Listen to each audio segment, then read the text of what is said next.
Ito nga bang si James Laput ay ibibigay ng Magnolia dito sa Barangay Ginebra?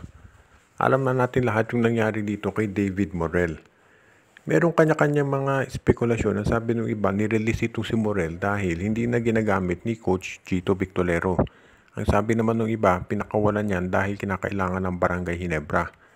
Ngayon ang tanong ng karamihan, ito kaya si James Laput ay ibibigay din ng Magnolia dito sa Ginebra? Pagkatapos ni Morel, si Laput naman daw ang ibibigay. Well, sa tingin ko medyo malabong mangyari yan. Totoo ang Ginebra nangangailangan ngayon ng big man. Dahil doon sa sitwasyon nila sa center, nakita natin kulang talaga Ginebra ngayon. Yung rotation nila sobrang ikli. Itong si Stan Hardinger, si Aguilar at si Onwuberry lang ang nandoon. Tsaka itong si Rafku. Kaya medyo nahihirapan talaga sila na makipag-match up ngayon. Sa ngayon, itong Barangay Ginebra, talagang makikinabang kung makukuha nila si James Laput. Pero gagawin naman kaya ng Magnolia na ibigay ito. Alam natin na mahusay na player itong si James Laput at ang laki na naging improvement niya. Kaya sa tingin ko hindi yan basta-basta pakakawalan nitong Magnolia Chicken Templados. Siyempre lahat ng ito ay nakasalalay sa management at kung ano ang magiging desisyon nila.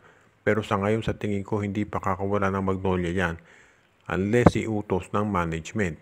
Natatandaan ninyo, ito si Arvin Tolentino, pinangako na yan sa Magnolia matagal na, alam natin yan, pero nagbago ng desisyon ng management dahil na-injure si Jamie Malonzo, ibigay daw sa Barangay Ginebra. Ito si Mawala Tautuo, pinangako rin sa Magnolia pero nung bandang huli hindi binigay ng San Miguel Beer. So kung sakasakali na si James Laput ay magdesisyon ng management na ibigay sa Ginebra, hindi na nakagugulat yan dahil matagal nang nangyari mga ganitong bagay. Si Isaac Go matagal na rin sinabi sa Magnolia mapupunta pero hanggang ngayon nandun pa sa terra firma. So kung sakali si James Laput mapunta sa Ginebra, huwag na kayo magulat dahil parang meron ng pattern tayo na nakikita sa mga ganyan. Ano pa nga kaya ang plano nitong Converge Fiber Xers para makuha ang serbisyo ng iba pang mga mahuhusay na players? Dahil sa ngayon itong Converge mukhang matindi talaga yung pinaplano nilang rebuilding. Dahil sa ngayon itong Converge Fiber Xers, alam na natin na nagtatank sila dito para kay Justin Baltasar at almost certain 100% sila na makakakuha ng number 1 pick sa susunod na draft. Ngayon kung sakasakali nga na makuha na nila si Baltasar, ano ang susunod na step dyan? Alam natin mayroong 3 second round picks ang Converge, so yan ang gagamitin nila para mag-rebuild. Ang tanong ngayon, sino pa ang mga players na pwede lang makuha at kung meron pa silang first round pick na pwedeng makuha?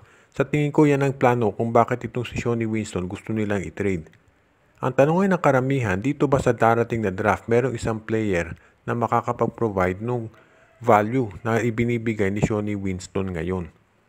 Sa tingin ko ito si Shawnee Winston, pwede yung i-trade for example kay Stephen Holt. Equal naman yan. O kaya sa first round pick ng Terra Firma o kaya Blackwater. Pero, ang tanong nga, meron bang ibang player dyan sa draft na magiging kasing galing nitong si Winston o yung potential? Unless meron na nakikita ang management ng Converge na gusto nilang kunin dito sa first round ng darating na draft. At yan ang dahilan kung ba't willing silang i-trade itong si Shawnee Winston. Sa tingin ko hindi yung sistema problema dyan. Dahil kaya naman ni Winston na mag-fit in, talagang may ibang plano ang Converge Fiber Xers ngayon. So tignan natin kung ano mangyayari dito sa Magnolia o dito sa Converge Fiber Xers kung sakasakali nga na magdesisyon sila na itong si Shawnee Winston ay i-trade. Alam natin na maraming ibang players na o maraming ibang teams na gustong kumuha sa serbisyo nito at matter of time na lang bago ito magkaroon ng transaction. At sabi nga nung iba, baka Barangay Ginebra pa ang makakuha dito kay Shawnee Winston ngayon.